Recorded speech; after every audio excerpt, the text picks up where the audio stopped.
Hello everyone, welcome to Athira's easy talks. അപ്പോൾ ഇന്നത്തെ session എന്ന് പറയുന്നത് സ്റ്റുവർട്ട് ഹോളിന്റെ എൻകോഡിംഗ് ഡീകോഡിംഗ് എസ്സേ ആണ് കേട്ടോ. അപ്പം കഴിഞ്ഞ ക്ലാസ്സിൽ നമ്മൾ കൾച്ചർ സ്റ്റഡീസ് കുറച്ച് ടേംസും ടോപ്പിക്സും ഒക്കെ ഇൻ ജനറൽ നമ്മൾ നോക്കിയിരുന്നു. അതിന്റെ ഒപ്പം തന്നെ തിയോഡോർ അഡോണോയുടെ കൾച്ചർ ഇൻഡസ്ട്രി റീകൺസിഡർ എന്ന് പറഞ്ഞ എസ്സേയും കണ്ടിരുന്നു. സോ ഇന്ന് എന്തൊക്കെയാണ് നമ്മൾ മെയിൻ ആയിട്ട് നോക്കാൻ പോകുന്നത് എന്നും നോക്കാം. സോ ഇന്നത്തെ കണ്ടന്റ്സ് എന്ന് പറയുന്നത്, ഫസ്റ്റ്, സ്റ്റുവർട്ട് ഹോൾ ഏത് സ്കൂളിൽ പെടുന്ന ആളാണ്? അദ്ദേഹം ദ ബർമിംഗ്ഹാം സ്കൂളിൽ പെടുന്ന ആളാണ്. അതുപോലെ തന്നെ സ്റ്റുവർട്ട് ഹോളിന്റെ ഒരു എന്താ പറയുക ബയോഗ്രഫിക്കൽ ഒരു ലൈഫ് ഹിസ്റ്ററി നമുക്ക് നോക്കാം. അത് കഴിഞ്ഞിട്ട് ഈ വർക്ക് എൻകോഡിംഗ് ഡീകോഡിംഗ് എന്ന് പറഞ്ഞ വർക്കിന്റെ ബാക്ക്ഗ്രൗണ്ട് ഡീറ്റെയിൽസ് നോക്കുന്നുണ്ട്. പിന്നീട് ഈ ഒരു എസ്സേ ഡീറ്റെയിൽഡ് ആയിട്ട് തന്നെ അതിലെ ഓരോ ടേംസും കൺസെപ്റ്റ്സും വളരെ ക്ലിയർ ആയിട്ട് എക്സ്പ്ലെയിൻ ചെയ്യുന്നുണ്ട്. ദെൻ മോർ ഫാക്ട്സ്, അതായത് ഈ ഒരു എസ്സേയിൽ കുറച്ച് ടേംസ്, ടെക്നിക്കൽ ടേംസ് വരുന്നതായിട്ട് കാണാം. For example, we have decoding, encoding, then we have relative autonomy, common sense, then over determination, അങ്ങനെ കുറച്ച് ടേംസ് നമുക്ക് കാണാനായിട്ട് സാധിക്കും. അപ്പം ഇതൊക്കെ ശരിക്കും ഈ ടേംസിന്റെ ഒറിജിൻ എവിടെ നിന്നാണ്, ആരാണ് ഇത് പറഞ്ഞത്, എന്താണ് ഈ ടേം, അങ്ങനെ കുറച്ച് കാര്യങ്ങൾ നോക്കുന്നുണ്ട്. പ്ലസ് ഈ ഒരു ഏരിയയിൽ നിന്ന് വരാൻ സാധ്യതയുള്ള കുറച്ച് ക്വസ്റ്റ്യൻസും നോക്കുന്നുണ്ട്. നമുക്ക് ശരിക്കും കഴിഞ്ഞ HSST എക്സാമിന്റെ സമയത്ത് ഈ ഒരു ടോപ്പിക്കിൽ നിന്നൊരു ക്വസ്റ്റ്യൻ ഉണ്ടായിരുന്നു. ഒരു പക്ഷേ കുറച്ച് പേർക്കെങ്കിലും ഒരു കൺഫ്യൂഷൻ തോന്നി കാണും, ഇത് നമ്മുടെ സിലബസിൽ എവിടെയാണ് ഈ ക്വസ്റ്റ്യൻ, ഇവർ എവിടെ നിന്നാണ് ഈ ഒരു ക്വസ്റ്റ്യൻ എടുത്തിട്ടത് എന്നൊക്കെയുള്ളൊരു സംശയം തോന്നിയേക്കും. അതായത് ഗ്രാംഷിയുടെ ദ പ്രസന്റ് ഡേറീസ് എന്ന് പറഞ്ഞിട്ട് ഓപ്ഷൻ വരുന്നൊരു ക്വസ്റ്റ്യൻ ഉണ്ടായിരുന്നല്ലേ. അപ്പൊ അതെങ്ങനെയാണ് ഈ ഒരു ടോപ്പിക്കായിട്ട് ബന്ധപ്പെട്ട് കിടക്കുന്നതെന്ന് നമുക്ക് നോക്കാം. സോ എന്റെ വീഡിയോ ആദ്യമായിട്ട് കാണുന്നവരാണെങ്കിൽ ഒന്ന് ചാനൽ ഒന്ന് സബ്സ്ക്രൈബ് ചെയ്തോളൂ. തൊട്ടടുത്തുള്ള ബെല്ലൈക്കൺ കൂടി ക്ലിക്ക് ചെയ്ത് വെച്ചാൽ നിങ്ങൾക്ക് നോട്ടിഫിക്കേഷൻ കിട്ടുന്നതായിരിക്കും. വീഡിയോ ഇഷ്ടപ്പെടുവാണെങ്കിൽ ലൈക്ക് ചെയ്യാൻ മറക്കാതിരിക്കുക. അതിനൊപ്പം തന്നെ എന്തെങ്കിലും ആശയങ്ങൾ ഇതിനപ്പുറം നിങ്ങൾക്ക് കമ്മ്യൂണിക്കേറ്റ് ചെയ്യാനുണ്ടെങ്കിൽ നിങ്ങൾക്ക് കമന്റ് ആയിട്ട് രേഖപ്പെടുത്താം. ക്ലാസ് ഇഷ്ടപ്പെട്ടെങ്കിൽ കമന്റ് പറയാം. അപ്പം നമുക്ക് ഇന്നത്തെ പ്രസന്റേഷനിലേക്ക് കിടക്കാം. ആദ്യത്തെ ടോപ്പിക് ആയിട്ടുള്ള ബർമിംഗ്ഹാം സ്കൂൾ നമുക്ക് ജസ്റ്റ് ഒന്ന് നോക്കാം. ഓക്കെ, അപ്പം ബർമിംഗ്ഹാം സ്കൂളിൽ അതിന്റെ ബേസിക് ആയിട്ടുള്ള കുറച്ച് ക്യാരക്ടേഴ്സ്, അതിൽ സ്റ്റുവർട്ട് ഹോളിന്റെ സ്ഥാനം എന്താണ്, ഇങ്ങനെയൊക്കെയുള്ള കുറച്ച് കാര്യങ്ങൾ നമ്മൾ അറിഞ്ഞിരിക്കണം. സോ ഈ ഒരു ബർമിംഗ്ഹാം സ്കൂൾ എന്തിനെ റെഫർ ചെയ്യുന്നു എന്ന് ചോദിച്ചു കഴിഞ്ഞാൽ അത് CCS റെഫർ ചെയ്യുന്നത്. അതായത് centre for contemporary culture studies and which was housed at Birmingham university from 1964 to 2002. അപ്പൊ ഇതാണ് ആ ഒരു ബർമിംഗ്ഹാം സ്കൂളിന്റെ ടൈം പീരീഡ് എന്ന് ഓർത്തിരിക്കുക. ദെൻ ആരാണ് ഇതിന്റെ ഒരു ഫൗണ്ടിങ് ഫാദർ? റിച്ചാർഡ് ഹോഗാർട്ട് ആണ് നമ്മുടെ ഈ ബർമിംഗ്ഹാം സ്കൂളിന്റെ ഫൗണ്ടിങ് ഫാദർ എന്ന് പറയാനായിട്ട് സാധിക്കും. പിന്നീട് ഈ ഒരു സ്കൂൾ വരാനായിട്ടുള്ള, Birmingham school of culture studies വരാനായിട്ടുള്ള റീസൺ എന്താണ്, എന്തിന്റെ റിയാക്ഷൻ ആയിട്ടാണ് ഈ ഒരു സ്കൂൾ വന്നത്? അങ്ങനെ അത് പറയുന്നതിന് മുമ്പേ നമ്മൾ രണ്ട് പേര് ഓർത്തിരിക്കണം. ഒന്ന് മാത്യു ആർണോൾഡും, രണ്ട് FR ലേവിസും. മാത്യു ആർണോൾഡിന്റെ കൾച്ചർ ആൻഡ് ആനാർക്കി, അദ്ദേഹം 1869 പബ്ലിഷ് ചെയ്ത ആ ഒരു വർക്കും, അതുപോലെ FR ലേവിസിന്റെ ദി ഗ്രേറ്റ് ട്രഡീഷനും. ഈ ഗ്രേറ്റ് ട്രഡീഷൻ നമുക്ക് പഠിക്കാനുണ്ട് സിലബസിൽ. ഓക്കെ, അപ്പം ഈ രണ്ട് വർക്കിലും മെയിൻ ആയിട്ട് പറയുന്ന ഒരു കാര്യമുണ്ട്. അതായത് the culture is the culture of the elite. അതായത് എലീറ്റ് കൾച്ചറിനെ കുറിച്ച് അവര് നന്നായിട്ട് സംസാരിക്കുന്നതായിട്ട്, അല്ലെങ്കിൽ എലീറ്റ് കൾച്ചറിനെ സപ്പോർട്ടീവായിട്ട് കുറച്ച് ആർഗ്യുമെന്റ്സ് വെക്കുന്നതായിട്ട് കാണാം. സോ ഇതിന് എഗെയിൻസ്റ്റ് ആയിട്ടാണ് ഈ ഒരു എലീറ്റിസം, ഈ ഒരു എലീറ്റ് ക്യാരക്ടർ ഓഫ് കൾച്ചറിന് എഗെയിൻസ്റ്റ് ആയിട്ടാണ് നമ്മുടെ ബർമിംഗ്ഹാം സ്കൂളിന്റെ കൾച്ചർ സ്റ്റഡീസ് വരുന്നതെന്ന് നമുക്ക് കാണാനായിട്ട് സാധിക്കും. സോ ഇതില് കുറച്ച് കുറച്ച് മെമ്പേഴ്സിനെ ഓർത്തിരിക്കണം. അതിനൊപ്പം തന്നെ ഓർത്തിരിക്കുക, ഇതിലെ പല members, many of the founding members are the members of new left. അപ്പൊ ന്യൂ ലെഫ്റ്റിന്റെ മെമ്പേഴ്സ് ആയിരുന്നു ഇതിലെ കുറച്ച് ഫൗണ്ടിങ് മെമ്പേഴ്സ് എന്ന് ഓർത്തിരിക്കുക. അപ്പൊ ഇതിലെ ഫൗണ്ടിങ് മെമ്പേഴ്സ് അല്ലെങ്കിൽ നോട്ടബിൾ ഫിഗേഴ്സ് അല്ലെങ്കിൽ തിയറിസ്റ്റ് ആരൊക്കെയാണ്, ഈ ഒരു ബർമിംഗ്ഹാം സ്കൂളിലെ തിയറിസ്റ്റ് ആരൊക്കെയാണെന്ന് ചോദിച്ചു കഴിഞ്ഞാൽ, റിച്ചാർഡ് ഹോഗാർട്ട് നമുക്കറിയാം, ഫൗണ്ടർ ആണ്. Then we have the Raymond Williams, theorist ആണ്. ദെൻ EP തോംസൺ, അദ്ദേഹം ഒരു ഹിസ്റ്റോറിയൻ ആണ്. Then we have our own Stuart Hall. അപ്പം സ്റ്റുവർട്ട് ഹോളും എസ്സേ ആണ് നമുക്ക് ഇവിടെ പഠിക്കാനുള്ളത്. സോ റിച്ചാർഡ് ഹോഗാർട്ടും സ്റ്റുവർട്ട് ഹോളും ആണ് ഈ ഒരു സ്കൂളിലെ മേജർ ആയിട്ടുള്ള, ഇമ്പോർട്ടന്റ് ആയിട്ടുള്ള രണ്ട് ഫിഗേഴ്സ് എന്ന് ഓർത്തിരിക്കുക. റെയ്മണ്ട് വില്യംസ് ഈ ഒരു സ്കൂളിലാണ് പെടുന്നതെന്ന് ഓർത്തിരിക്കുക. പിന്നീട് വരുന്നൊരു ഫിഗർ EP തോംസൺ ആണെന്നും കൂടെ ഓർക്കുക. Then Stuart Hall succeeded Hogarth as the director of Birmingham School in 1971. Until 1979, Stuart Hall remained as the director of CCCS. അപ്പൊ ആദ്യമേ സ്റ്റുവർട്ട് ഹോള് നമ്മുടെ ബർമിംഗ്ഹാം സ്കൂളിൽ ജോയിൻ ആവുന്നത് എങ്ങനെയാണെന്ന് വെച്ച് കഴിഞ്ഞാൽ റിച്ചാർഡ് ഹോഗാർട്ടിന്റെ ഒരു അസിസ്റ്റന്റ് ആയിട്ടാണ്. പിന്നീട് 1971 തൊട്ട് 1979 വരെ ഇദ്ദേഹം ആരായി മാറി? പിന്നീട് director of CCS, first director of CCS ആരാണെന്ന് വെച്ച് കഴിഞ്ഞാൽ അത് റിച്ചാർഡ് ഹോഗർട്ട് ആണ്. പിന്നീട് സെക്കൻഡ്, അതായത് പിന്നീട് റിച്ചാർഡ് ഹോഗർട്ട് കഴിഞ്ഞ് പിന്നീട് വരുന്നത് നമ്മുടെ സ്റ്റുവർട്ട് ഹോൾ ആണെന്നും കൂടെ ഓർത്തിരിക്കുക. ദെൻ ഇവരുടെ മെയിൻ ആയിട്ടുള്ള എയിം എന്താണ്? ഇവർ എന്തിനെ പറ്റിയാണ് അല്ലെങ്കിൽ ഏത് ടോപ്പിക്കാണ് ഡിസ്കസ് ചെയ്ത് പോയത്? To look at the way the meanings and values of cultural texts are articulated to and through a cultural circuit. അപ്പം ഇത് ഈ ഒരു കണ്ടന്റ് ഇപ്പൊ പറഞ്ഞൊരു പോയിന്റ് നമ്മൾ എസ്സേയിൽ നോക്കും, അന്നേരം ഞാൻ അത് എക്സ്പ്ലെയിൻ ചെയ്തു തരാം. Okay. Second one, A text emerges from a context and its meanings are contingent on the frameworks of ideology and experience of both that context and audience that read it. മനസ്സിലായോ? അതായത് ഒരു text, say for example we have A religious text. അപ്പം ഈ text ഒരു കോണ്ടെക്സ്റ്റിൽ നിന്നാണ്, എന്തെങ്കിലും ഒരു particular കാര്യം പറയാനായിരിക്കുമല്ലോ ഈ ഒരു ടെക്സ്റ്റ് വന്നത്.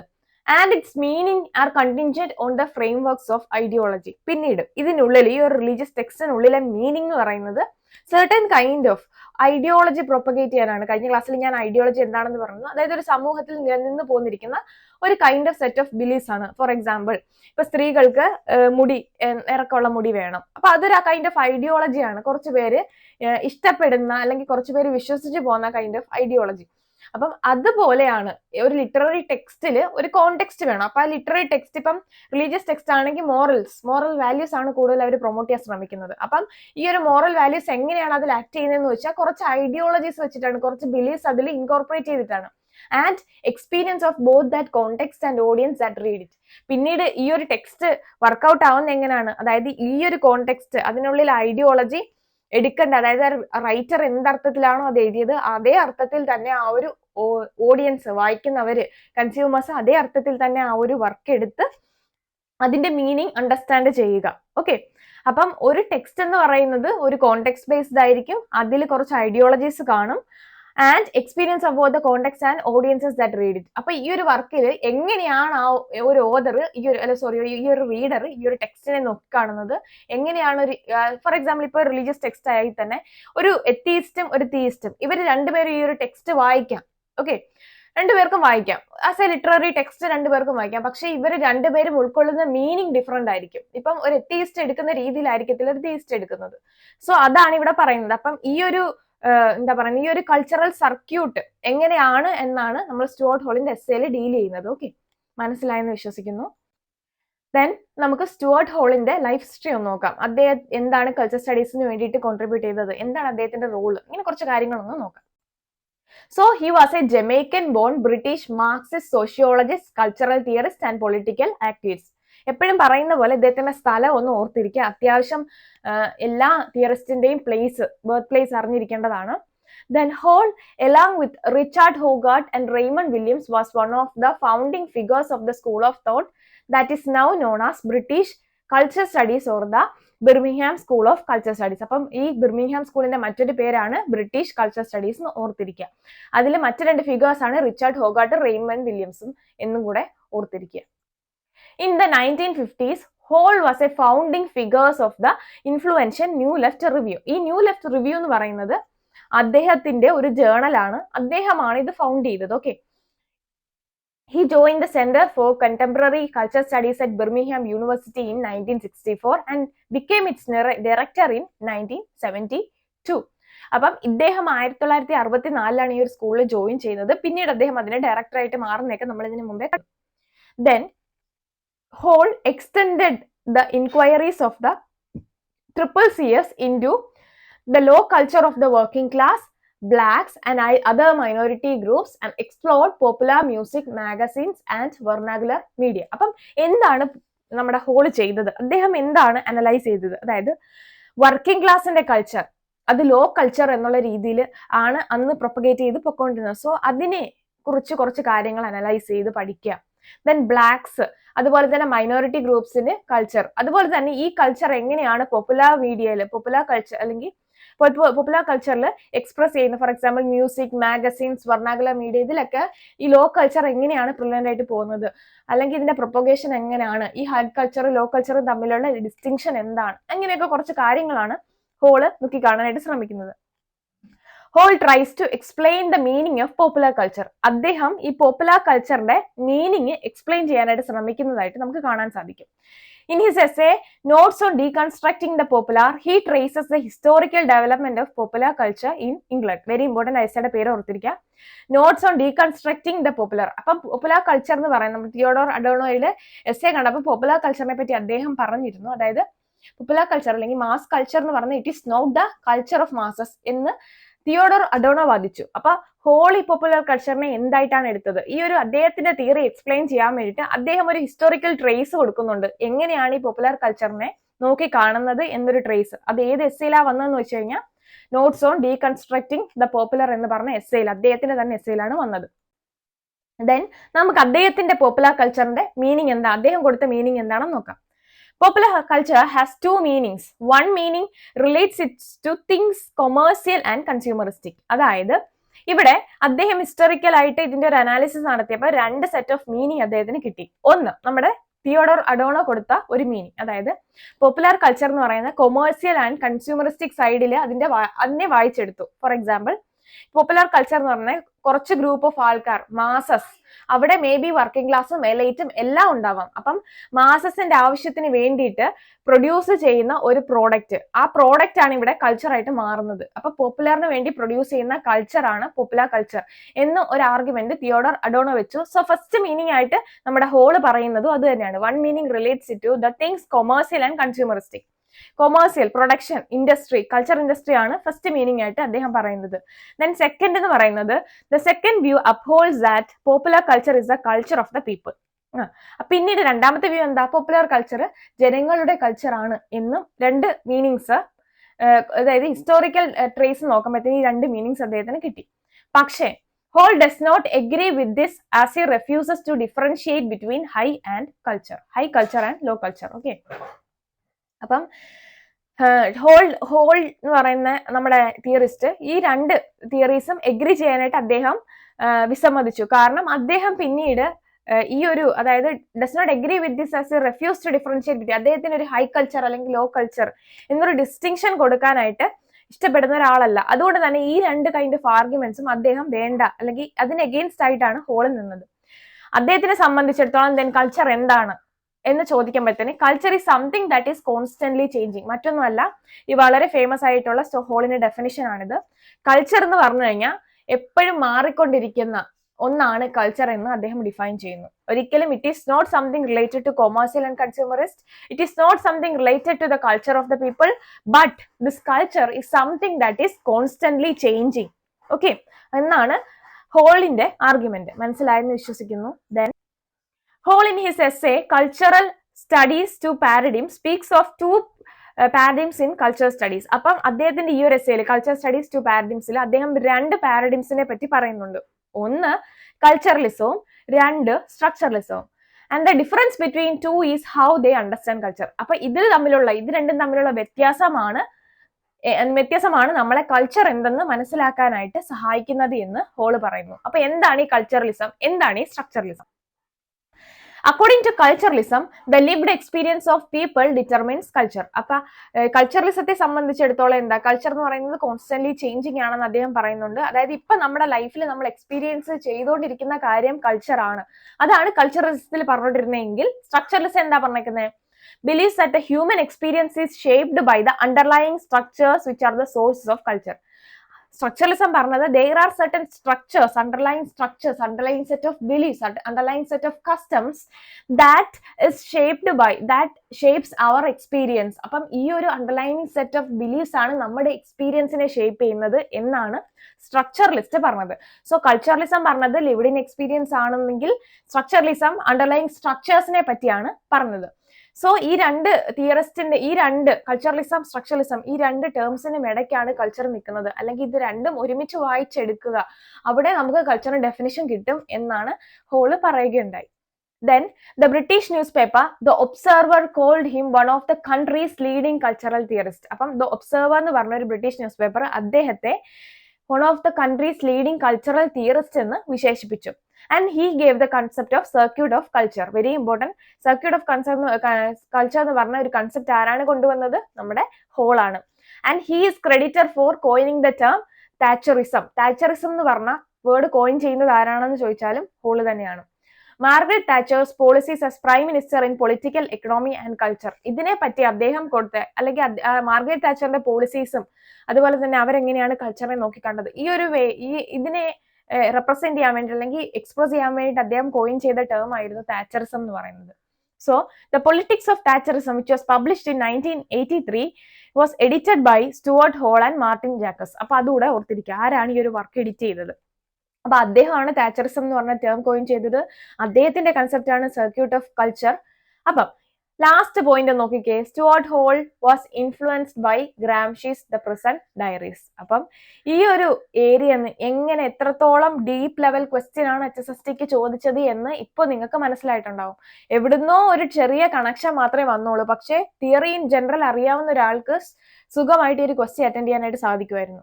So Stuart Hall was influenced by Gramsci's the present diaries. അപ്പൊ ഇവിടെ ആരാണ് തെറ്റെന്ന് വെച്ച് കഴിഞ്ഞാൽ നമ്മുടെ വേ ഓഫ് സ്റ്റഡിയാണ് ഇവിടെ പ്രശ്നം. നമ്മൾ കുറച്ചുകൂടെ ഡീപ്പായിട്ട് കാര്യങ്ങളെ നോക്കി കാണാനായിട്ട് ശ്രമിച്ചിരുന്നു എങ്കിൽ ഈ ഒരു ക്വസ്റ്റ്യൻ നമുക്ക് തീർച്ചയായിട്ടും അറ്റൻഡ് ചെയ്യാനായിട്ട് സാധിച്ചേനെ. ഓക്കെ, അപ്പം ഗ്രാംഷിയുടെ പ്രസന്റ് ഡയറീസ് നമ്മുടെ സ്റ്റുവർട്ട് ഹോളിന് വലിയൊരു ഇൻഫ്ലുവൻസ് ആയിട്ടുള്ള വർക്ക് തന്നെയാണ്. ദെൻ നമുക്കിനി എസ്സേയിലേക്ക് ഒന്ന് കടക്കാം. എൻകോഡിങ് ഡീകോഡിംഗ് എന്ന് പറഞ്ഞ എസ്സേയിൽ അദ്ദേഹത്തിന്റെ മേജർ ആയിട്ടുള്ള ആശയങ്ങൾ, അദ്ദേഹത്തിന്റെ മേജർ ആയിട്ടുള്ള കൺസെപ്റ്റ്സ് ഒക്കെ നമുക്ക് നോക്കാം. അതിന് മുമ്പേ ഇൻ ജനറൽ എന്താണ് ഈ എസ്സേ പറയുന്നത്?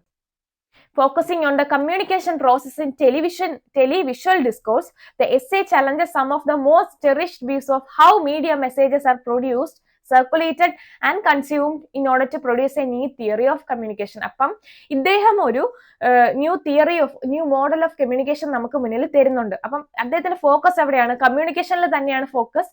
അതായത് ടെലിവിഷ്വൽ ഡിസ്കോഴ്സിനെ പറ്റിയാണ് പറയുന്നത്. അതായത് when and where it is said, by whom it is said and what effect it had on the readers. അതാണ് ഡിസ്കോഴ്സ് അല്ലേ? അപ്പം എപ്പോഴാണ് ഇത് പറഞ്ഞത്, എങ്ങനെയാണ് ഇത് പ്രൊപ്പഗേറ്റ് ചെയ്തത്, അതുപോലെ ഇതിന്റെ എന്താ പറയുക കൺസ്യൂമേഴ്സിൽ, ഇതിന്റെ റീഡേഴ്സിന് അല്ലെങ്കിൽ ഇത് എത്തപ്പെടുന്ന ആൾക്ക് എന്ത് എഫക്റ്റ് ആണ് ക്രിയേറ്റഡ് ആയത്. അപ്പൊ ഈ ഒരു കാര്യമാണ് ഈ ഒരു എസ്സേയിൽ കൂടുതലായിട്ടും നോക്കിക്കാണാനായിട്ട് ശ്രമിക്കുന്നത്. And essay challenge some of the most cherished views of how media messages are produced. അപ്പം എങ്ങനെയാണ് ഈ ഒരു മീഡിയ മെസ്സേജസ് പ്രൊഡ്യൂസ് ചെയ്തത്, സർക്കുലേറ്റ് ചെയ്തത്, കൺസ്യൂം ചെയ്യുന്നത് എന്നൊരു വേ, അതായത് എങ്ങനെയാണ് ഇതൊരു ചലഞ്ച് ആയിട്ട് മാറുന്നത്, എങ്ങനെ ആൾക്കാരിലേക്ക് പോസിറ്റീവായിട്ട് ഇത് എത്തപ്പെടുന്നു, അല്ലെങ്കിൽ ആൾക്കാർ ഇത് എങ്ങനെ എടുക്കുന്നു, ഇതിനെ എങ്ങനെ റീഡ് ചെയ്യുന്നു, ഇതൊക്കെയാണ് ഈ ഒരു എസ്സേയുടെ മേജർ ആയിട്ടുള്ള കൺസെപ്റ്റ്സ് എന്ന് പറയാനായിട്ട് സാധിക്കും. സോ ഇത് ഒരു ന്യൂ തിയറി ഓഫ് കമ്മ്യൂണിക്കേഷൻ ആണ് എന്ന് തന്നെ നമുക്ക് പറയാനായിട്ട് സാധിക്കുകയും ചെയ്യും. അപ്പൊ നമുക്ക് എസ്സേയിലേക്ക് പോകാം. സോ ഇതിന്റെ ജനറൽ ആയിട്ടുള്ള ഒരു ബാക്ക്ഗ്രൗണ്ട് ഡീറ്റെയിൽസ് ആണിത്.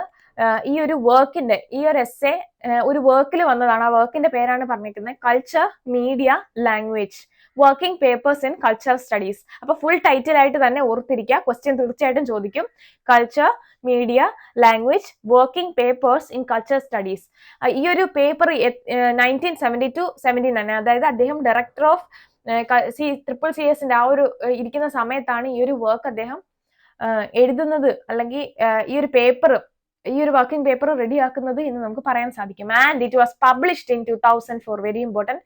ഒരിക്കലും 79 പബ്ലിഷ് ചെയ്യുന്നത്, 2004 ഓർത്തിരിക്കുക. ആൻഡ് ഈ ഒരു CCCSന്റെ പൈനിയറിംഗ് വർക്ക് തന്നെയാണ് ഈ ഒരു കൾച്ചർ, മീഡിയ, ലാംഗ്വേജ് എന്ന് നമുക്ക് പറയാനായിട്ട് സാധിക്കും. And it was published in association with the centre for contemporary culture studies, university of Birmingham.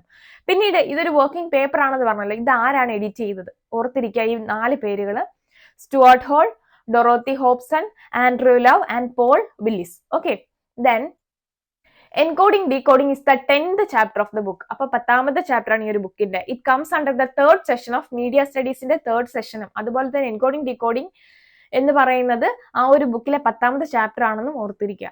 Hall's papers, Encoding Decoding, had a major impact on the direction of culture studies in 1970s and 1980s. അപ്പൊ ആ ഒരു ടൈമിൽ, അദ്ദേഹം അത് എഴുതിയ ടൈമിൽ ഇത് ഭയങ്കരമായിട്ട് ആൾക്കാരിലേക്ക് റീച്ച് ചെയ്യപ്പെടുകയും അത് ഡിസ്കസ് ചെയ്യപ്പെടുകയും ക്രിട്ടിസൈസ് ചെയ്യപ്പെടുകയും ഒക്കെ ചെയ്ത ഒരു വർക്കായിരുന്നു നമ്മുടെ എൻകോഡിംഗ് ഡീകോഡിംഗ് നമ്മൾ പഠിക്കാൻ പോകുന്ന ഒരു എസ്സേ.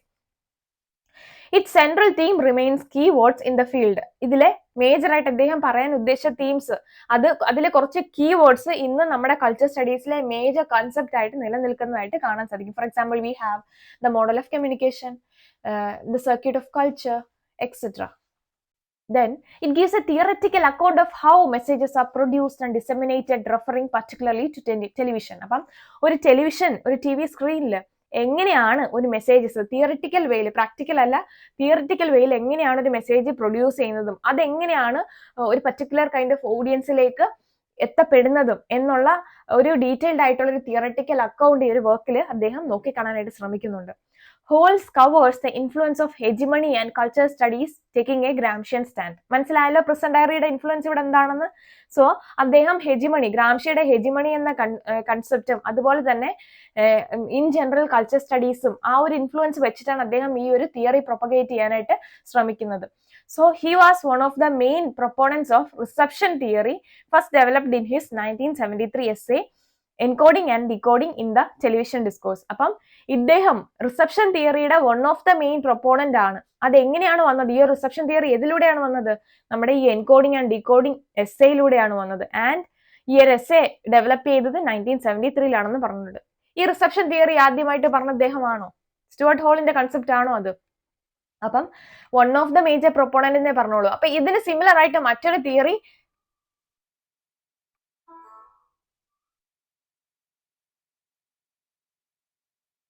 ഉണ്ടെന്ന് നമുക്ക് പറയാനായിട്ട് സാധിക്കും. അപ്പൊ എന്താണ് ആ തിയറി എന്നൊന്ന് നോക്കാം. അതായത് റിസപ്ഷൻ തിയറി എന്താണ്?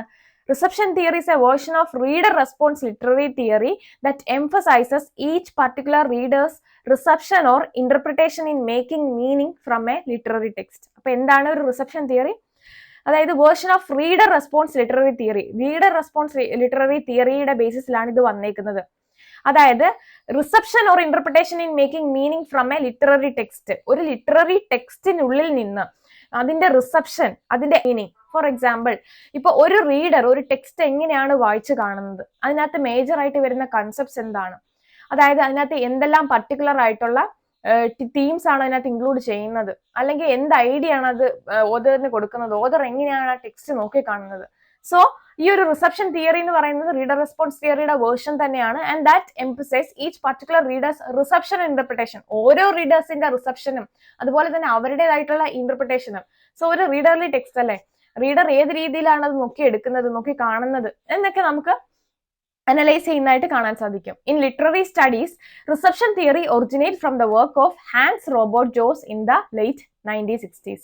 അപ്പം റിസപ്ഷൻ തിയറി ആരുടെ വർക്കിലൂടെയാണ് ഡെവലപ്പ് ചെയ്ത് വന്നതെന്ന് ഓർത്തിരിക്കുക. ഹാൻസ് റോബോട്ട് ജോസ് എന്ന് പറഞ്ഞ ഒരു തിയറിസ്റ്റിന്റെ വർക്കിലൂടെയാണ് ഈ ഒരു തിയറി വരുന്നതായിട്ട് നമുക്ക് കാണാനായിട്ട് സാധിക്കും. അപ്പൊ അത് ഓർത്തിരിക്കുക. One of the major proponent ആണ് ഹോൾ. ഒരിക്കലും റിസപ്ഷൻ തിയറിയുടെ പ്രൊപ്പോണന്റ് സ്റ്റുവർട്ട് ഹോൾ ആണ്, ആ ടേം കൊണ്ടുവന്ന് അദ്ദേഹമാണെന്ന് പറഞ്ഞു വെക്കരുത്. അദ്ദേഹം വൺ ഓഫ് ദ പ്രൊപ്പോണന്റ് ആണ്. അതുപോലെ ഏത് തിയറിയുമായിട്ടാണ് ഇതിനൊരു സിമിലർ വേർഷൻ അദ്ദേഹം കാണുന്നതെന്ന് വെച്ച് കഴിഞ്ഞാൽ റീഡർ റെസ്പോൺസ് അല്ലെങ്കിൽ റീഡർ റെസ്പോൺസ് ലിറ്റററി തിയറിയുമായിട്ടാണ് ഇതിനൊരു കണക്ഷൻ കൊടുക്കുന്നതെന്ന് കൂടെ ഓർത്തിരിക്കും. Then Hall criticise the existing model for its linearity. അതായത് അദ്ദേഹം ഇപ്പോ നിലവിലുള്ള ഒരു എക്സിസ്റ്റിംഗ് മോഡലിനെ ക്രിട്ടിസൈസ് ചെയ്യുന്നുണ്ട്. അതായത് sender, message, receiver.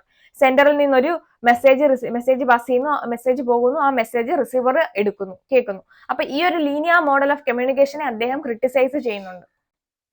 According to this model, ഈ ഒരു സെൻഡർ, മെസ്സേജ്, റിസീവർ, ഈ ഒരു ലീനിയർ മോഡൽ എന്താണെന്ന് ചോദിച്ചു കഴിഞ്ഞാൽ the sender creates a message and fixes its meaning which is then communicated directly and transparent to the recipient. ഇവിടെ sender ഒരു fixed meaning, ഒരു മെസ്സേജ് ക്രിയേറ്റ് ചെയ്യുന്നു, ആ ഒരു മെസ്സേജിന് ഫിക്സഡ് ആയിട്ടുള്ള മീനിങ് ഉണ്ട്. അദ്ദേഹം എന്താണോ പറയാൻ ഉദ്ദേശിക്കുന്നത് അത് ആരോട് കമ്മ്യൂണിക്കേറ്റ് ചെയ്യുന്നു? റെസിപ്പിയന്റിനോട് കമ്മ്യൂണിക്കേറ്റ് ചെയ്യുന്നു. അപ്പൊ ഇതാണ് ഒരു single linear way of communication എന്ന് പറയുന്നത്. ഒരിക്കലും കമ്മ്യൂണിക്കേഷൻ ലീനിയർ വേ അല്ല അല്ലേ. സോ ഹോൾ ഈ ഒരു കൺസെപ്റ്റിനെ എടുത്താണ് അദ്ദേഹത്തിന്റെ ഈ ഒരു എസ്സേ ഡെവലപ്പ് ചെയ്യുന്നത് നമുക്ക് കാണാൻ സാധിക്കും.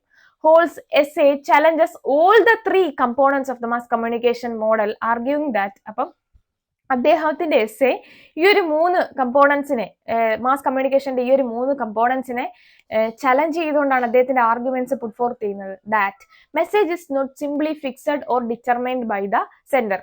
ഒരു മെസ്സേജ് എന്ന് പറയുന്നത് ഒരിക്കലും സെൻഡറിന്റെ കയ്യിൽ മാത്രം ഇരിക്കുന്ന ഒരു കാര്യമല്ല.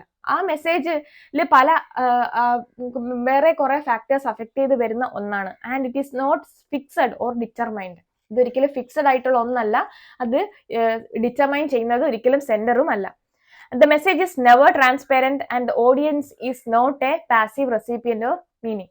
ഈ മെസ്സേജ് എന്ന് പറയുന്നത് ഒരിക്കലും ഒരു ട്രാൻസ്പാരന്റ് ആയിട്ടുള്ള ഒരു സാധനമല്ല. അതുപോലെ തന്നെ ഓഡിയൻസ് പറയുന്ന ഒരിക്കലും ഒരു എന്താ പറയുന്ന പാസീവ് റെസിപ്പിയന്റും അല്ല. എന്തെങ്കിലും ഒരു മെസ്സേജ് അങ്ങോട്ട് കിട്ടിക്കഴിഞ്ഞാൽ ഈ പറയുന്ന കണക്ക് ഒരു കവള് തടി കിട്ടിയാൽ അപ്പുറത്തെ കവള് തിരിച്ച് ഒരു കവള് നമുക്ക് അടി കിട്ടിയാൽ തിരിച്ച് നമ്മൾ തിരിച്ചു കൊടുക്കുന്ന ഒരു എന്താ പറയുന്ന ഒരു Newton's third law, every action there is an equal and opposite reaction. അതുപോലെ ഓഡിയൻസ് ഒരു പാസീവ് ലിസണർ ഒന്നും അല്ല. ഒരു മെസ്സേജ് കിട്ടുമ്പോൾ അതിന് തിരിച്ചും എന്താ പറയുന്ന ഒരു റിപ്ലൈ ഉണ്ടാവും. സോ ഈ ഒരു ലീനിയർ മോഡൽ ഒരിക്കലും ശരിയല്ല എന്ന് ഹോള് പറയുന്നുണ്ട്. കാരണം message is not simple, fixed or determined by the sender. The message is never transparent and the audience is not a passive recipient of me. So Hall ഒരു ഇത് ഇത്രയും പറഞ്ഞ ശേഷം അദ്ദേഹം ഒരു 4 stage theory of communication propose ചെയ്യുന്നുണ്ട്. അതായത് 4 സ്റ്റേജസിലൂടെയാണ് ഈ ഒരു കമ്മ്യൂണിക്കേഷൻ പ്രോസസ്സ് നടക്കുന്നത് എന്ന് അദ്ദേഹം പറയുന്നു. Number 1 production, number 2 circulation, number 3 use or consumption and number 4 reproduction. അപ്പൊ പ്രൊഡക്ഷൻ സ്റ്റേജിൽ എന്താണ് സംഭവിക്കുന്നത്? Production of the message. അതിൽ ഈ പ്രൊഡക്ഷൻ സ്റ്റേജിലാണ് ഈ ഐഡിയോളജി വരുന്നത്. എന്തൊക്കെ ഐഡിയാസ് ആണ് ഈ ഒരു മെസ്സേജ് പ്രൊപ്പഗേറ്റ് ചെയ്യുന്ന സമയത്ത് കൊടുക്കേണ്ടത്, അതിൽ എന്തൊക്കെ ആശയങ്ങളായിരിക്കണം ഇൻവോൾവ് ചെയ്യുന്നത്, ഈ ഒരു ടെക്സ്റ്റിനുള്ളിൽ എന്തൊക്കെ കോണ്ടെക്സ്റ്റ് വരണം, എന്തൊക്കെ എടുത്തു മാറ്റണം, അതുപോലെ എങ്ങനെയാണ് എന്ത് സെറ്റ് ഓഫ് ഐഡിയോളജി, എന്ത് സെറ്റ് ഓഫ് ഡിസ്കോഴ്സിലൂടെയാണ് ഇത് കൊടുക്കേണ്ടത്. അപ്പൊ ഇങ്ങനെയൊക്കെയുള്ള കാര്യങ്ങൾ പ്രൊഡക്ഷൻ സ്റ്റേജിൽ വരുന്നു. സർക്കുലേഷൻ സ്റ്റേജിലാണ് ഡിസ്കോഴ്സ് വരുന്നത്. Whether it should be in A visual or written, അത് ഏത് ഫോമിലായിരിക്കണം അതൊന്ന് പ്രിന്റ് ചെയ്യേണ്ടത്, അത് അട്രാക്ട് അതായത് ഓഡിയൻസിന് ആരെയാണോ ഇന്റൻഡ് ചെയ്യുന്നത് അവർക്ക് അട്രാക്ഷൻ കിട്ടത്തക്ക രീതിയിലായിരിക്കണം നമ്മുടെ ആ ഒരു വേ ഓഫ് പ്രസന്റേഷൻ. അപ്പൊ സർക്കുലേഷൻ ഏത് ഫോമില്, ഇപ്പം വിഷ്വൽ മീഡിയ യൂസ് ചെയ്യണോ, അല്ലെങ്കിൽ പ്രിന്റ് മീഡിയ യൂസ് ചെയ്യണോ, അല്ലെങ്കിൽ ആഡ്സിലൂടെയാണോ കമ്മ്യൂണിക്കേറ്റ് ചെയ്യേണ്ടത്. അപ്പൊ ഇങ്ങനെയൊക്കെയുള്ള കാര്യങ്ങൾ സർക്കുലേഷൻ ടൈമിൽ നോക്കാം. Then use or consumption. ഇവിടെ യൂസ് എന്ന് പറയുന്നത് ആരുടെ കയ്യിലിരിക്കുന്ന കാര്യമോ, കൺസ്യൂമേഴ്സിന്റെ കയ്യിലിരിക്കുന്ന കാര്യമാണ്. അവരെങ്ങനെയാണ് ഈ മീനിങ്ങിനെ കൺസ്യൂം ചെയ്യുന്നത്, എങ്ങനെയാണ് ഈ തരുന്ന മെസ്സേജിനെ മീനിങ് ഫുൾ ആയിട്ട് കൺസ്യൂം ചെയ്തിട്ട്. റീപ്രൊഡക്ഷനിൽ എന്താണ് വരുന്നതെന്ന് പറഞ്ഞാൽ ഈ മെസ്സേജിനെ കൺസ്യൂം ചെയ്ത് കഴിഞ്ഞു കഴിഞ്ഞാൽ വരുന്ന effect of the message leading to action. അതായത് ഈ ഒരു മെസ്സേജ് ഓഡിയൻസിലേക്ക്, കൺസ്യൂമറിലേക്ക് എത്തിയതിനു ശേഷം അവർ കൊടുക്കുന്ന ഒരു എഫക്റ്റ് ആണ് ലീഡിങ് ടു ആക്ഷൻ. അതാണ് ലാസ്റ്റ് അവർ തിരിച്ചു വരുന്ന ഒരു റിയാക്ഷൻ. അതായത് ഇപ്പോൾ ഒരു പ്രോഡക്റ്റ് മാർക്കറ്റിൽ ഇറങ്ങിയ പ്രോഡക്റ്റ് ഓഡിയൻസ് ഒരു വട്ടം ഉപയോഗിച്ച് നോക്കുന്നു, അതിന്റെ എഫക്റ്റ് ഉണ്ടെന്ന് കാണുവാണെങ്കിൽ പിന്നീട് ആ പ്രോഡക്റ്റ് കൂടുതലായിട്ട് ബൈ ചെയ്യാൻ അവർ ടെൻഡൻസി കാണിക്കും. So that is the result. നേരെ മറിച്ചൊരു പ്രോഡക്റ്റ് വാങ്ങിച്ചത് കൊള്ളില്ല എന്ന് കണ്ടു കഴിഞ്ഞാൽ അവിടെ ഒരു റിയാക്ഷൻ ഉണ്ടാവും. എന്താ, ഇനി മേല ഇത് വാങ്ങില്ല എന്നൊരു ചിന്താഗതി ആരെടുക്കും? ഈ പറയുന്ന കൺസ്യൂമേഴ്സ് എടുക്കും. സോ ഒരിക്കലും ഒരു ലീനിയർ മോഡൽ ഓഫ് കമ്മ്യൂണിക്കേഷൻ അല്ല ശരിയായ കമ്മ്യൂണിക്കേഷൻ. അല്ലെങ്കിൽ നമ്മുടെ ഹോള് പറയുന്നത് എന്താണ്, ഇതിനൊരു 4 സ്റ്റേജസ് ഓഫ് കമ്മ്യൂണിക്കേഷൻ ഉണ്ട്. അതായത് production, circulation, use and reproduction. ഓർത്തിരിക്കുക. Then Hall argues that messages are always having a complex structure of dominance. Hall എപ്പോഴും പറയുന്ന ഒരു കാര്യമുണ്ട്. അതായത് ഈ മെസ്സേജസ് എന്ന് പറഞ്ഞു കഴിഞ്ഞാൽ നിഷ്കളങ്കമായ ഒന്നല്ല. ഈ മെസ്സേജസിനുള്ളിൽ കുറെ ഐഡിയോളജീസ് ഉണ്ട്, കുറെ ബിലീഫ്സ് നമ്മൾ പോലും അറിയാതെ നമ്മുടെ ഉള്ളിലേക്ക് തരാനായിട്ട് ശ്രമിക്കുന്നുണ്ട്. So it has A complex structure of dominance. അതായത് നമ്മൾ പോലും അറിയാത്ത ഒരു കോംപ്ലക്സ് ആയിട്ടുള്ള ഒരു സ്ട്രക്ചർ ഇതിനുള്ളിൽ വർക്ക്ഔട്ട് ചെയ്യുന്നതായിട്ട് കാണാൻ സാധിക്കും. കഴിഞ്ഞ ക്ലാസ്സിൽ പറഞ്ഞ പോലെ അതേ എക്സാമ്പിൾ തന്നെ ഞാൻ വീണ്ടും എടുക്കുക. ഫെയർ ആൻഡ് ലവ്ലിയുടെ ആഡ്. ഫെയർ ആൻഡ് ലവ്ലി എന്ന് പറഞ്ഞു കഴിഞ്ഞാൽ നമ്മുടെ ഒരു ഉള്ളിലെ സൈക്കോളജിക്കൽ ആയിട്ടുള്ള ഒരു കാര്യം എടുത്തിട്ടാണ് ആ ഒരു കാര്യം ഇങ്ങനെ എടുത്തിട്ടാണ് അത് അവരുടെ പ്രോഡക്റ്റ് എസ്റ്റാബ്ലിഷ് ചെയ്യാനായിട്ട് ശ്രമിക്കുന്നത്. ഫോർ എക്സാമ്പിൾ, ഇപ്പൊ മലയാളീസ് എന്ന് പറയുമ്പോൾ അവരുടെ മനസ്സിൽ ഫെയർനെസ് എന്ന് പറഞ്ഞൊരു കൺസെപ്റ്റ് ഉള്ളിൽ തന്നെ ഉണ്ട്. അതായത് ഇപ്പം മാട്രിമോണി സൈറ്റുകളിൽ നോക്കിയാൽ പോലും പെൺകുട്ടി വെളുത്തതാണോ എനിക്ക് പ്രിഫറൻസ് കൂടി, നല്ല എഡ്യൂക്കേഷൻ ഉണ്ട്, പിന്നെ പറയാൻ വേണ്ട. അപ്പം ഇവിടെ അത് തന്നെയാണ്. അതായത് നമ്മളിപ്പോ ഒരു ടെക്സ്റ്റ് എടുക്കുന്ന സമയത്ത് ആ ടെക്സ്റ്റിനുള്ളിലെ ഐഡിയോളജി, ഇപ്പൊ ഫെയർ ആൻഡ് ലവ്ലി എന്ന് പറയുന്ന ഒരു ടെക്സ്റ്റ് ആയിട്ട് ഞാൻ എടുക്കുവാണെങ്കിൽ ആ ടെക്സ്റ്റിനുള്ളിൽ അവര് പ്രൊപ്പഗേറ്റ് ചെയ്യാൻ ശ്രമിക്കുന്ന ഐഡിയോളജി നമ്മുടെ മനസ്സിലുള്ള തോട്ടാണ്. അതായത് ഫെയർ ആയി കഴിഞ്ഞു കഴിഞ്ഞാൽ I will get something from the society. അതായത് എനിക്ക് കുറച്ചുകൂടെ എന്തെങ്കിലും ഒരു ബെനിഫിറ്റ് സൊസൈറ്റിയിൽ നിന്ന് കിട്ടും, എനിക്ക് കുറച്ചുകൂടെ പ്രസ്റ്റീജിയസ് പൊസിഷൻ. പക്ഷെ ഇതിലൊന്നും കാര്യമില്ല എങ്കിൽ പോലും അതിലേക്ക് വീഴുന്നു. So the complex structure of dominance, ആ ഒരു ഡോമിനൻസ് ഇതിൽ പ്രസന്റ് ആണ്. ഈ ഒരു മീനിങ് അവർ മേക്ക് ചെയ്യുമ്പോഴത്തേന് ഈ ഒരു ഐഡിയോളജി അതിനകത്ത് ഉണ്ട്.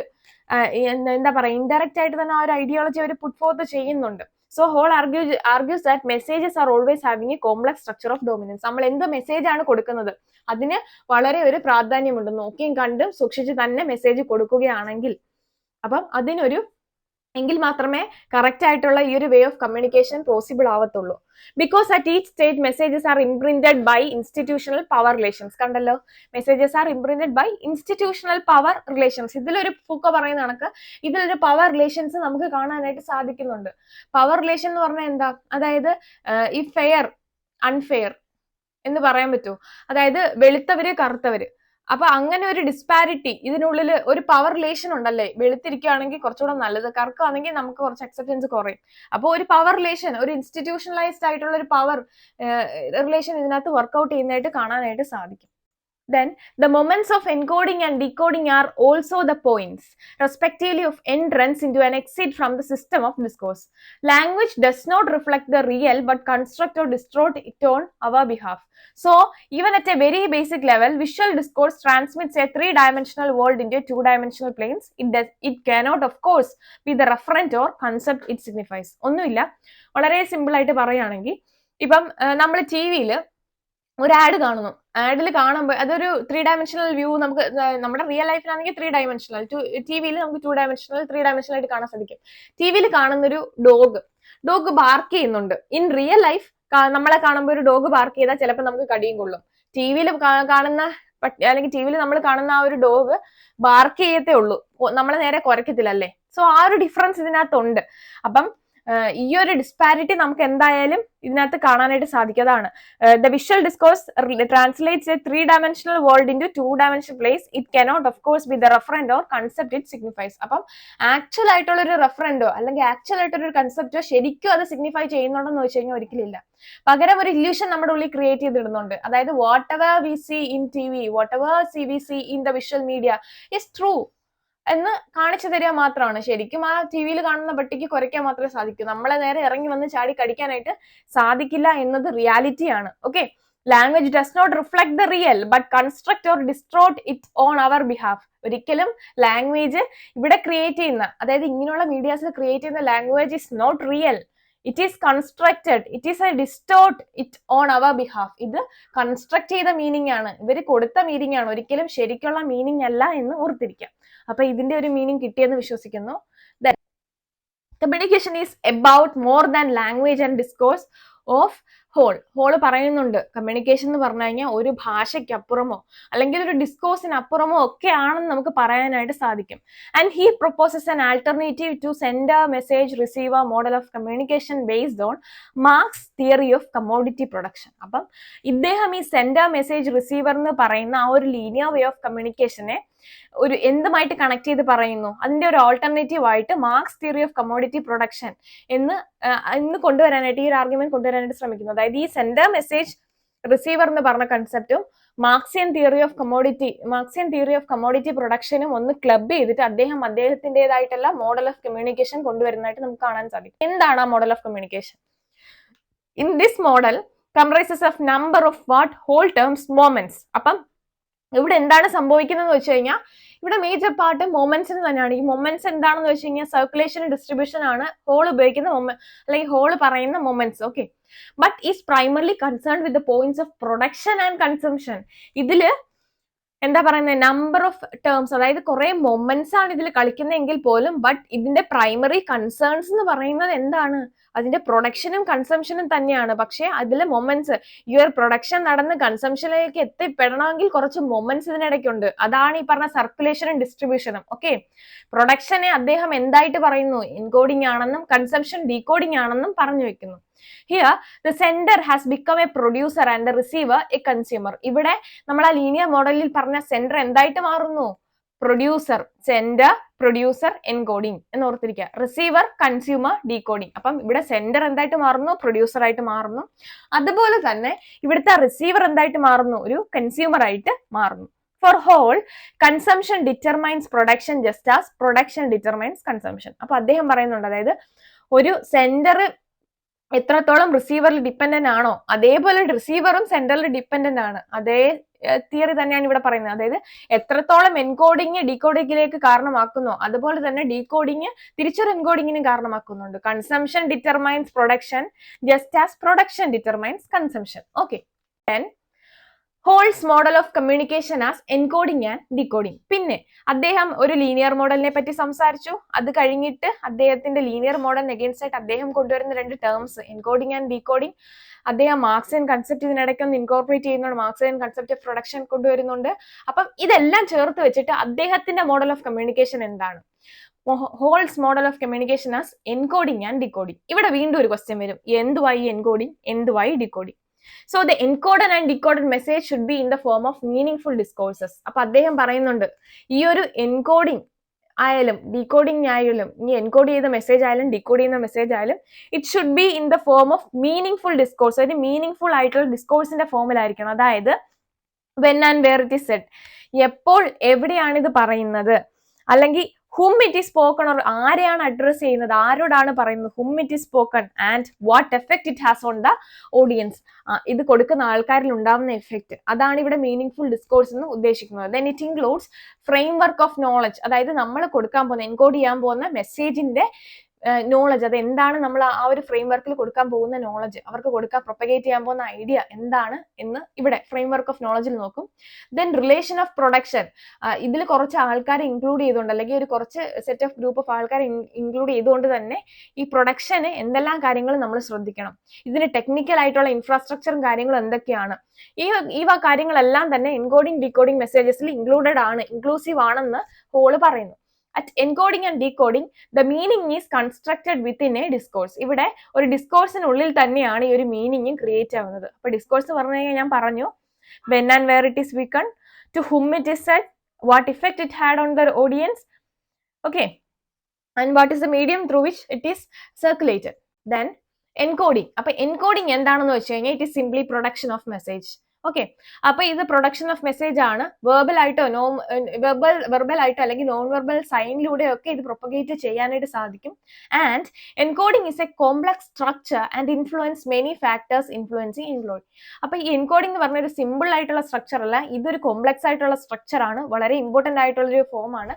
ഇതിൽ കുറച്ചധികം കാര്യങ്ങൾ ഇൻഫ്ലുവൻഷ്യൽ ആയിട്ട് വരുന്നതായിട്ട് കാണാം. 1 media company, 2 digital technologies, 3 depends on ideology of the content creator, 4 editing of their choice, 5 hegemonic tendencies or power relations, 6 media policy.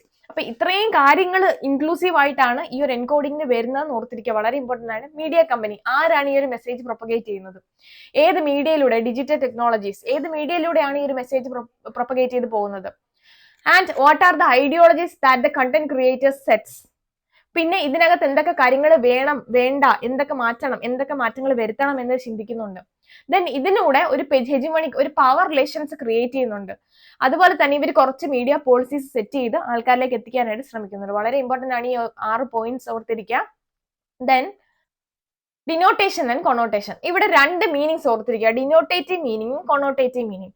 Denotative meaning എന്ന് പറഞ്ഞാൽ എന്താ, അതായത് ഒരു വാക്ക് അതേ അർത്ഥത്തിൽ നമ്മൾ എടുക്കുന്നതാണ് ഡിനോട്ടേറ്റീവ് മീനിങ്. ഫോർ എക്സാമ്പിൾ, ഇപ്പൊ സ്വെറ്റർ. ഇപ്പൊ സ്വെറ്റർ എന്ന് പറഞ്ഞൊരു വാക്ക് കേൾക്കുമ്പം നമ്മുടെ മനസ്സിൽ നമ്മൾ എന്താ ചിന്തിക്കുന്നത്, അതായത് തണുപ്പ് കാലത്ത് ഇടുന്ന ആ ഒരു വസ്ത്രം, ആ ഒരു ഉടുപ്പ്. നേരെ മറിച്ച് അതാണ് അതിന്റെ ഡിനോട്ടേറ്റീവ് മീനിങ്, ലിറ്ററൽ മീനിങ്. അതായത് നമ്മൾ പിന്നീട് കൊണോട്ടേറ്റീവ് മീനിങ്, ഇതേ വാക്കിന്റെ ഈ സ്വെറ്ററിന്റെ കൊണോട്ടേറ്റീവ് മീനിങ് എന്ന് പറഞ്ഞു കഴിഞ്ഞാൽ നമുക്ക് വേണമെങ്കിൽ വിന്റർന്നോ അല്ലെങ്കിൽ എന്താ പറയുന്നത് വാംന്നോ ഒക്കെ നമുക്ക് നോക്കി കാണാനായിട്ട് സാധിക്കും. ഒരു എന്താ പറയുന്നത്, അതാണ് ഇതിന്റെ ഒരു കൊണോട്ടേറ്റീവ് ലെവൽ എന്ന് പറയുന്നത്. അതായത് subject to more active transformation having polysemic values. ഈ ഒരു ഡിനോട്ടേറ്റീവ് എന്ന് പറയുന്നത് ഒരു ലിറ്ററൽ മീനിങ്, ഒരൊറ്റ മീനിങ്ങേ കാണത്തുള്ളൂ. പക്ഷേ കൊണോട്ടേറ്റീവ് ലെവലിൽ മൾട്ടിപ്പിൾ പോളിസെമിക് വാല്യൂസ്, മൾട്ടിപ്പിൾ മീനിങ് ആയിരിക്കും ഒരു കാര്യത്തിന് ഉണ്ടാവുക. So in the denotative level, the television sign is fixed by certain complex code.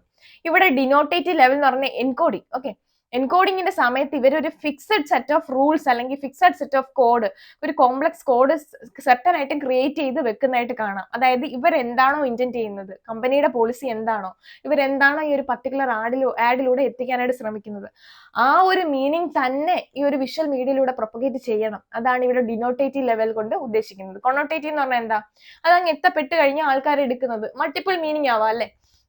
So അതാണ് ഇവിടെ ഡിനോട്ടേറ്റീവ് മീനിങ് ആണ് വളരെ ഇമ്പോർട്ടന്റ് ആയിട്ട് ഓർത്തിരിക്കും. Then decoding. The audience interpret the message in their own way based on their experience and beliefs. അപ്പം decoding സമയത്ത് എന്താ സംഭവിക്കുന്നത്? നമ്മുടെ കൊണോട്ടേഷൻ, അതായത് the audience interpret the message in their own way. Audience അവരവരുടേതായിട്ട് ഈ ഒരു മെസ്സേജ് പ്രൊപ്പഗേറ്റ് ചെയ്ത് കഴിഞ്ഞ് അവർക്ക് ഇഷ്ടമുള്ള രീതിയിലായിരിക്കും ആ ഒരു മെസ്സേജ് എടുക്കുന്നത്. Based on their experience and beliefs. ഓരോരുത്തരും ഓരോ സാഹചര്യത്തിൽ വന്ന ആൾക്കാരാണ്. ഇപ്പൊ ഞാൻ പറയുന്ന ഒരു കാര്യമായിരിക്കത്തില്ല മറ്റൊരു സാഹചര്യത്തിൽ വന്ന ആള് അക്സെപ്റ്റ് ചെയ്യുന്നത്. സോ ഓരോ ഓഡിയൻസും ഡിഫറെന്റ് ആണ്. അപ്പം ഈ ഒരു മെസ്സേജിന്റെ ഇന്റർപ്രിട്ടേഷനും അപ്പം പല ലെവലില് പല വേസിൽ പോകുന്നതായിട്ട് കാണാൻ സാധിക്കും. One cannot prescribe a particular way to decode the message. ഒരിക്കലും ഒരാൾക്കും ഒരു ഇന്ന വേയിൽ മാത്രമേ ഈ ഒരു മെസ്സേജ് ഡീകോഡ് ചെയ്തെടുക്കാൻ പാടുള്ളൂ എന്നൊരു സ്ട്രിക്റ്റ് റൂൾ ഒന്നും പറയാൻ സാധിക്കത്തില്ല. ഇറ്റ് ഡിപ്പെൻസ് അല്ലേ, it depends upon the way the message is taken by the consumers. Consumers ഏത് വേയിലാണോ ഈ ഒരു മെസ്സേജ് എടുക്കുന്നത് അതനുസരിച്ചിരിക്കും. അപ്പം ഡീകോഡിംഗ് മെസ്സേജസിന് 3 പൊസിഷൻസ് ഹോൾ തരുന്നുണ്ട്. Very important. Number 1, dominant or hegemonic position. Number 2, negotiated code or position. Number 3, oppositional code. Dominant or hegemonic position എന്താണെന്ന് നമുക്ക് അറിയാം. Dominant, it has an institutional political ideology or imprinted in them. അതായത് നമ്മൾ production സമയത്ത് sender കുറച്ച് കാര്യങ്ങൾ കൊടുക്കുമെന്ന് നമ്മൾ എൻകോഡിങ്ങിന്റെ സമയത്ത് പറഞ്ഞില്ലേ, അതിൽ കുറച്ച് സ്പഷ്ടമായ ഐഡിയോളജി അവർ ക്രിയേറ്റ് ചെയ്യുന്നുണ്ട്. അതായത് ഇത് ഇന്ന പോലെ തന്നെ ഓതേഴ്സ് എടുക്കണം. അപ്പം കൺസ്യൂമേഴ്സ് എന്ത് ചെയ്യുന്നുണ്ട്, ഇവർ കൊടുത്ത ആക്ച്വൽ മീനിങ് അത് അതുപോലെ ഡയറക്റ്റ്ലി അവർ ഇൻടേക്ക് ചെയ്യുന്നു. കൊടുക്കുന്ന മീനിങ് അതേ കണക്ക് എടുക്കുന്നു. For example, if we fair and lovely എടുക്കാം. ഈ ഒരു ആഡില് എന്താ ചെയ്യുന്നത്, അവർ കുറച്ച് എന്താ പറയുന്നത്, ഫെയർ ആവും, നിങ്ങൾക്ക് സമൂഹത്തിൽ കുറച്ച് വില എന്തെങ്കിലും കിട്ടും, കല്യാണം നടക്കാത്തവരാണെങ്കിൽ പെട്ടെന്ന് കല്യാണം നടക്കും. അപ്പൊ ഇങ്ങനെയൊക്കെ കൈൻഡ് ഓഫ് ആഡ്സിലൂടെ ഇങ്ങനെ മെസ്സേജ് അവർ പ്രൊപ്പഗേറ്റ് ചെയ്യാൻ ശ്രമിക്കുന്നുണ്ട്. അപ്പൊ കാണുന്ന ഓഡിയൻസ് എന്ത് ചെയ്യും, ടീനേജേഴ്സ് എന്ത് ചെയ്യും, ഇത് അതുപോലെ ഇൻടേക്ക് ചെയ്യാനായിട്ട് ശ്രമിക്കും. So that is the dominant or hegemonic position. Decodes exactly what the way it is encoded. എന്താണോ എൻകോഡ് ചെയ്തത് അതേ വേയിൽ തന്നെ ഡീകോഡ് ചെയ്ത് എടുക്കുക. Then negotiated code or position, a mixture of adaptive and oppositional elements, accepting and rejecting the message. ഇവിടെ കുറച്ച് audience, അതായത് ഒരു സെറ്റ് ഓഫ് ഓഡിയൻസ് വിചാരിക്കുന്നു ഫെയർ ആൻഡ് ലവ്ലി കൊള്ളാം, പക്ഷെ ഇതുകൊണ്ട് പ്രത്യേകിച്ച് ഗുണമൊന്നും ഇല്ല, 10 ദിവസം ഉപയോഗിക്കുമ്പോൾ ഒന്ന് വെളുക്കും, കുറച്ചാൾ കഴിയുമ്പോഴത്തേന് അത് നെഗറ്റീവ് ഇഫക്റ്റ് നമ്മുടെ സ്കിന്നിൽ ഉണ്ടാക്കാം, കെമിക്കലാണ്, എന്നാലും സാരല്ല പോട്ടെ, 10 രൂപയല്ലേ ഉള്ളൂ, നമുക്ക് ഒരെണ്ണം വാങ്ങാം. ആ ഒരു കൈൻഡ് ഓഫ് ആറ്റിറ്റ്യൂഡിലേക്ക് വരുന്നതാണ് നെഗോഷിയേറ്റഡ് കോഡ് ഓർ പൊസിഷൻ എന്ന് നമുക്ക് പറയാൻ സാധിക്കും. Accepting and rejecting the message.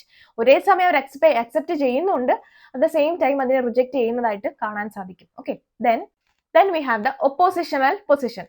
Viewers perfectly understood both the literal and connotative learning of the message. ഇവിടെ റീഡേഴ്സ് ഈ പറഞ്ഞ ഡിനോട്ടേറ്റീവ് മീനിങ്ങും കൊണോട്ടേറ്റീവ് മീനിങ്ങും ഒരുപോലെ അണ്ടർസ്റ്റാൻഡ് ചെയ്യുന്നതായിട്ട് കാണാം. ഇവർ ഇതിനുള്ളിലെ സെറ്റ് ഓഫ് ഐഡിയോളജീസ് മനസ്സിലാക്കിയിട്ട് ഇതിൽ നിന്ന് രക്ഷപ്പെടുന്ന സെറ്റ് ഓഫ് ആൾക്കാരാണ്. അതായത് വേണ്ട, എന്നെ കണ്ടിട്ട് ഇഷ്ടപ്പെടുന്നവർ ഇഷ്ടപ്പെട്ടാൽ മതി, ഇനി അത് ഉപയോഗിച്ച് കുറച്ച് വെളുത്തിട്ട് എന്നെ ആരും അക്സെപ്റ്റ് ചെയ്യണ്ട. മനസ്സിലായോ? ആ ഒരു കൈൻഡ് ഓഫ് ആറ്റിറ്റ്യൂഡാണ് ഇവിടെ വരുന്നത്. തരുന്ന എൻകോഡഡ് ആയിട്ടുള്ള മെസ്സേജിനെ അതേപോലെ തിരിച്ച് ചിന്തിക്കാം. അതായത് എൻകോഡ് ചെയ്യുന്ന മെസ്സേജിനുള്ളിലെ ഐഡിയോളജീസ്, അതിനകത്ത് കൊടുക്കുന്ന പ്രൊപ്പഗേറ്റ് ചെയ്യുന്ന മെസ്സേജസിനെ അവർ കൊണോട്ടേറ്റീവ്, അതായത് പല ലെവലിലെ മീനിങ്സ് കാണാനായിട്ട് ശ്രമിക്കും. എന്നിട്ട് അവർ അവരുടേതായിട്ടുള്ള രീതിയിലുള്ള ഒരു തീരുമാനം എടുക്കും. One's personal experience will likely influence them to take on the opposition. അപ്പൊ ഓരോരുത്തരുടെയും പേഴ്സണൽ എക്സ്പീരിയൻസ് ആണ് അവരെ ഇങ്ങനൊരു തീരുമാനം എടുക്കാനായിട്ട് പ്രേരിപ്പിക്കുന്നത്. Highly political discourses emerges from the oppositional codes. അപ്പൊ ഹൈലി പൊളിറ്റിക്കൽ ആയിട്ടുള്ള ഡിസ്കോഴ്സസ് ഒക്കെ ഈ ഒരു ഒപ്പോസിഷണൽ പൊസിഷനിൽ നിന്നാണ് ഡെവലപ്പ് ചെയ്യുന്നത് എന്ന് ഹോള് പറയുന്നു. അപ്പൊ ഈ 3 പൊസിഷൻ ഓർത്തിരിക്കുക. ദെൻ നമുക്ക് ഈ ഒരു വർക്കിൽ കുറച്ച് ടേംസ് വരുന്നതായിട്ട് കാണാം. ജസ്റ്റ് അതൊന്ന് പറഞ്ഞിട്ട് പോകാം. First we have the CCS. നിങ്ങൾക്കറിയാം, centre for contemporary culture studies. ED എന്ന് പറഞ്ഞു കഴിഞ്ഞാൽ എൻകോഡിംഗ് ഡീകോഡിംഗ്. RED എന്ന് പറഞ്ഞു കഴിഞ്ഞാൽ reflection upon the encoding decoding model and interview with Stuart Hall. CMIE, culture, the media and the ideological effect. Over determination എന്ന് പറഞ്ഞാൽ Freudian concept Althusser use to create effect in contradiction and overdetermination. അപ്പം Althusser use ചെയ്ത Freudian concept ആണ് overdetermination എന്ന് പറയുന്നത്. ഇത് നമ്മുടെ വർക്കിൽ ഹോളും യൂസ് ചെയ്യുന്നതായിട്ട് കാണാതിരിക്കുന്നുണ്ട്. Then relative autonomy, a term that provides especially influential in the work of Hall and the CCS. അപ്പം CCS എന്ന് പറഞ്ഞാൽ സെന്റർ ഫോർ കണ്ടംപററി കൾച്ചർ സ്റ്റഡീസും അതുപോലെ തന്നെ ഹോളിന്റെ വർക്കിലും ഈ ഒരു ടേം കാണാനായിട്ട് നമുക്ക് സാധിക്കും. And it implies that ideology has a degree of freedom from the economy. So ഈ ഒരു ഐഡിയോളജിക്ക് എന്ത് ഉണ്ടെന്നാണ് പറഞ്ഞിരിക്കുന്നത്, has a degree of freedom from the economy എന്ന് പറയുന്നു ഈ റിലേറ്റീവ് ഓട്ടോണമിയിൽ. Then iconic science. American philosopher Charles Peary, whose speculative grammar made a distinction between indical indexial, symbolic and iconic signs that become influential with semiotics. അപ്പോൾ ഇത്രയും മാത്രം ഓർത്തിരിക്കുക. ഈ iconics എന്ന് പറഞ്ഞ ടേം കോയിൻ ചെയ്തേക്കുന്നത് ചാൾസ് പിയേഴ്സി ആണ്. അദ്ദേഹത്തിന്റെ വർക്ക് ആയിട്ടുള്ള സ്പെക്കുലേറ്റീവ് ഗ്രാമറിലാണ് ഈ ഒരു ടേം വന്നേക്കുന്നത് ഓർത്തിരിക്കുക.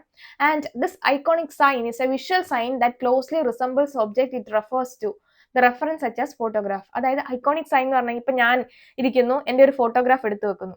അപ്പം എന്നെ റെഫർ ചെയ്യാൻ വേണ്ടി ഉപയോഗിക്കുന്നതാണ് എന്റെ ഫോട്ടോഗ്രാഫ് അല്ലേ. ശരിക്കും നമ്മൾ ഫോട്ടോ എടുത്തു വെക്കുക എന്ന് പറഞ്ഞാൽ അതിൽ ഞാനെന്ന വ്യക്തിയെ കാണാൻ സാധിക്കില്ല. എന്നെക്കാട്ടിലും കുറച്ചുകൂടെ ഒന്ന് വെളുപ്പിച്ച് അല്ലെങ്കിൽ കുറച്ചുകൂടെ ഒക്കെ ഒന്ന് ഡെക്കറേറ്റ് ചെയ്ത രീതിയിലായിരിക്കും കാണും. So that is the iconic sign. Okay. Denotation and connotation. Actually, it's a term used by Barthes. Connotation is signs associated meaning. ഒരു സൈൻ്റെ അസോസിയേറ്റഡ് ആയിട്ട് വരുന്ന മീനിങ്. സോ ഇപ്പൊ ഒരു മരം കാണുമ്പോൾ മരം, അതാണ് അതിന്റെ ലിറ്ററൽ മീനിങ് എങ്കിൽ ഡിനോട്ടേഷൻ എന്ന് പറഞ്ഞാൽ എന്താ? എ സയൻസ് ലിറ്ററൽ മീനിങ്, അതിന്റെ അതുമായിട്ട് ചുറ്റപ്പെട്ട് വരുന്ന മറ്റ് മീനിങ് ആണ്. ഡിനോട്ടേഷൻ എന്ന് പറഞ്ഞാൽ എന്താ? ദ ലിറ്ററൽ മീനിങ്, അത് അതേന്ന് പറയുന്നതാണ് ഡിനോട്ടേറ്റീവ് മീനിങ്. കൊണോട്ടേറ്റീവ് മീനിങ് എന്ന് പറഞ്ഞാൽ മൾട്ടിപ്പിൾ മീനിങ്, ഇതുമായിട്ട് ബന്ധപ്പെട്ട് വരുന്ന മറ്റ് മീനിങ്സ്, മറ്റ് റീഡിങ്സ് ആണ് കൊണോട്ടേഷനിൽ വരുന്നത്. സോ നമ്മുടെ ഒപ്പോസിഷണൽ റീഡിങ്ങിൽ വരുന്നത് കൊണോട്ടേഷൻ ആണ് എന്ന് ഓർത്തിരിക്കുക. അതുപോലെ തന്നെ ഡോമിനന്റ്, എന്താ പറയുന്നത്, ഡോമിനന്റ് ഹെജമോണിക് പൊസിഷനിൽ വരുന്നത് ഡിനോട്ടേറ്റീവ് റീഡിംഗ് ആണെന്ന് ഓർത്തിരിക്കുക. ഓക്കെ. സോ ഇത്രയും കാര്യങ്ങളാണ് ഇതിന് മെയിൻ ആയിട്ട് അറിഞ്ഞിരിക്കേണ്ടത്. നമുക്ക് കുറച്ച് ഒരു ടേം കൂടെ ഉണ്ട്, കോമൺ സെൻസ്. അത് ഗ്രാംഷ്യൻ ടേം ആണെന്ന് ഓർത്തിരിക്കുക. So spontaneous assumptions and beliefs of different social groups. അപ്പോൾ കോമൺ സെൻസ് പറഞ്ഞു കഴിഞ്ഞാൽ ഒരു സെറ്റ് ഓഫ് ഗ്രൂപ്പിന്റെ അവർക്കുള്ളിൽ ഉണ്ടാവുന്ന പർട്ടിക്കുലർ കൈൻഡ് ഓഫ് ബിലീഫ്സ് ആണ്.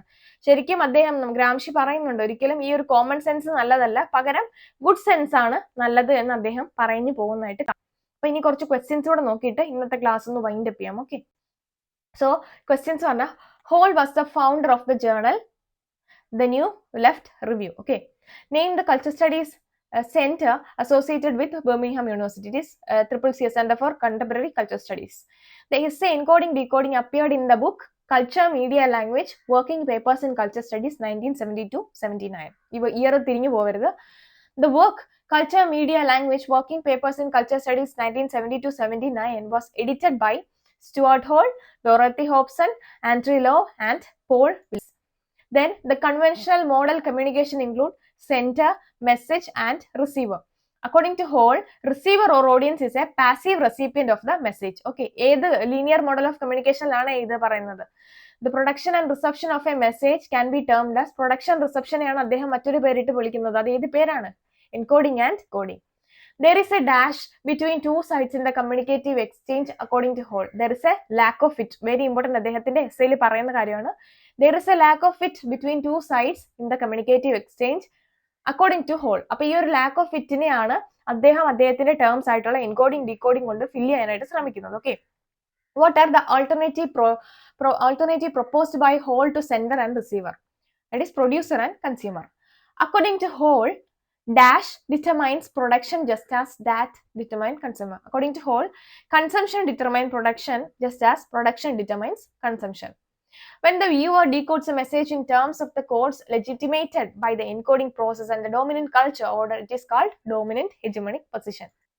The position where the viewer recognizes the dominant televisual codes and opposes them is called the oppositional position. The position where the viewers recognizes the dominant television code, അത് repeat ചെയ്ത് വന്നതാണ് കേട്ടോ. Okay. Among the three, according to Hall, which is the most important position? മൂന്നിലും ഏറ്റവും important ആയിട്ട് hall പറയുന്നത് ഓർത്തിരിക്കുക, third position ആണ്, ഒപ്പോസിഷണൽ പൊസിഷൻ ആണ്. അതായത് ഇവിടെ ഡീകോഡിംഗ് നടക്കുന്ന കൊണോട്ടേറ്റീവ് ലെവൽ, മൾട്ടിപ്പിൾ മീനിങ് നോക്കുന്ന ആ ഒരു ലെവലാണ് ഹോളിനെ സംബന്ധിച്ചിടത്തോളം വളരെ ഇമ്പോർട്ടന്റ് ആയിട്ടുള്ള position. Okay. Then CCC stand for Center for Contemporary Culture Studies. So അദ്ദേഹത്തിന്റെ ഒരു കോട്ട് പറഞ്ഞു തന്നെ, ഒരു കോട്ട് പറഞ്ഞു തന്നെ നമുക്ക് ഈ ഒരു സെഷൻ ഇന്ന് വൈൻഡ് അപ്പ് ചെയ്യാം. One of the most significant political movements is the point when events which are normally signified and decoded in a negotiated way begin to be given an oppositional reading. Here, the politics of signification, the struggle of discourse is joined. അപ്പൊ ഇന്ന് പറഞ്ഞ കാര്യങ്ങളൊക്കെ ഒന്ന് just ഒന്ന് ഓർത്തിട്ട് നമുക്ക് ഇന്നത്തെ session wind up ചെയ്യാം. ഫസ്റ്റ് ബർമിംഗ്ഹാം സ്കൂളിനെ പറ്റി പറഞ്ഞു. അത് കഴിഞ്ഞിട്ട് കുറച്ച് ബാക്ക്ഗ്രൗണ്ട് ആയിട്ടുള്ള ഡീറ്റെയിൽസ് തന്നിട്ടുണ്ട്. സ്റ്റുവർട്ട് ഹാളിനെ പറ്റി പറഞ്ഞിട്ടുണ്ട്. എസ്സേയുടെ പുറകിൽ, അതായത് ഏത് വർക്കിൽ വന്നു, ഏത് വർഷം വന്നു, എന്നാണ് ഇത് പബ്ലിഷ് ചെയ്തത്, അങ്ങനെ കുറച്ച് കാര്യങ്ങൾ പറഞ്ഞു. എൻകോഡിങ് ആൻഡ് ഡീകോഡിങ് എസ്സേയിൽ കുറച്ച് മേജർ ആയിട്ടുള്ള ടോപ്പിക്സ് കണ്ടു. ദെൻ കുറച്ച് ഫാക്ട്സ് നോക്കി, അത് കഴിഞ്ഞിട്ട് കുറച്ച് പ്രാക്ടീസ് ക്വസ്റ്റ്യൻസ് നമ്മൾ കണ്ടിരുന്നു. സോ ഇനി അടുത്ത ക്ലാസ്സിൽ അടുത്ത എസ്സേ ആയിട്ട് വരാം. ഇന്നത്തെ ക്ലാസ് മനസ്സിലായെന്ന് വിശ്വസിക്കുന്നു. സോ മനസ്സിലായെങ്കിൽ ജസ്റ്റ് ഒന്ന് കമൻറ്റ് ചെയ്യുക. Okay, thank you.